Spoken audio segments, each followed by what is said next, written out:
Leading up to 2013,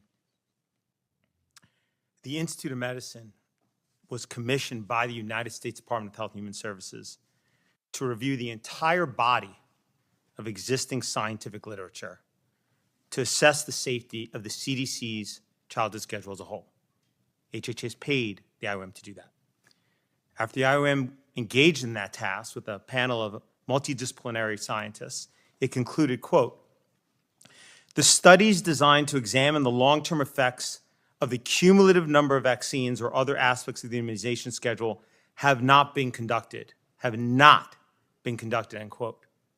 That's the Institute of Medicine's finding after reviewing the entire body of scientific literature.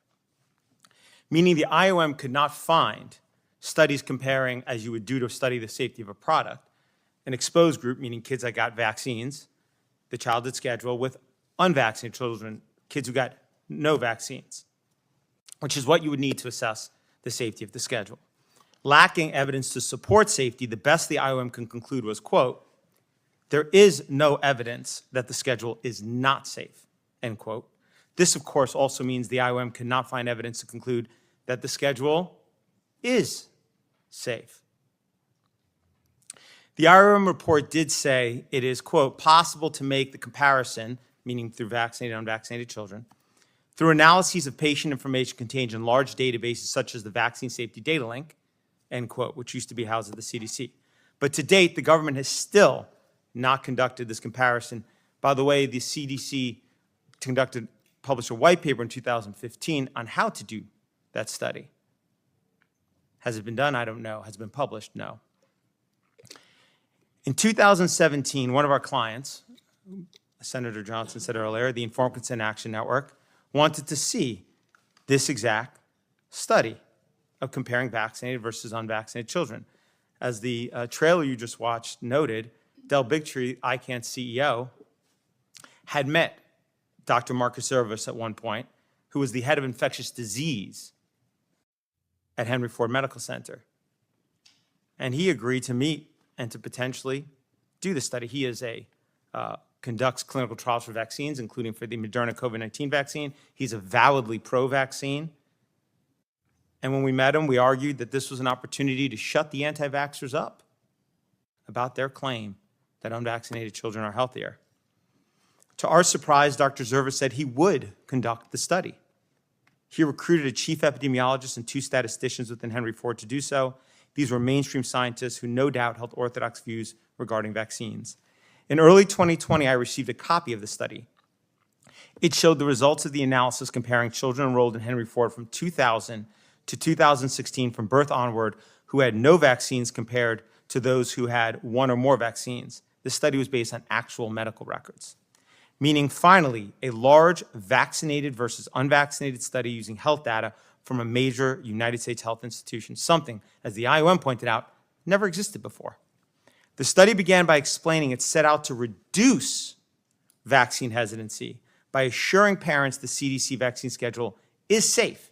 Instead, what these researchers found was that vaccinated children had 4.29 times the rate of asthma, 3.03 times the rate of atopic disease, 5.96 times the rate of autoimmune disease, and 5.53 times the rate of neurodevelopmental disorders, which included 3.28 times the rate of developmental delay and 4.47 times the rate of speech disorder. All of these findings were statistically significant. There was also other conditions for which there were numerous cases in the vaccinated group, but 0 in the unvaccinated group. Hence, a rate cannot be calculated, including brain dysfunction, ADHD, learning disabilities, intellectual disabilities, and tics. For example, there were 262 cases of ADHD in the vaccinated group, and there were none in the unvaccinated group. In this study, there were around 16,000 kids in the vaccinated group, by the way, and around 2,000 in the unvaccinated group. So the rate, of course, between those is important, and that's what the study compared. These findings were troubling, including because these chronic health issues can be caused by immune system dysregulation, and vaccines can cause immune system dysregulation. Citations for this are in my written submission. Overall, the study found that after 10 years, 17% of the unvaccinated children had a chronic health issue, while 57% of the vaccinated children had at least one chronic health issue, often multiple. That's 17 versus 57%. The only real problem with this study and why it didn't get submitted for publication is that its findings did not fit the belief and the policy that vaccines are safe. Had it found vaccinated children were healthier, it no doubt would have been published immediately. But because it found the opposite, it was shoved in a drawer. We have repeatedly urged Dr. Zervos and Lamoretta to submit the study for publication. They have affirmed the study was well designed and conducted, but Dr. Zervos has said he doesn't want to lose his job. And Dr. Lamoretta has said she does not want to make doctors uncomfortable.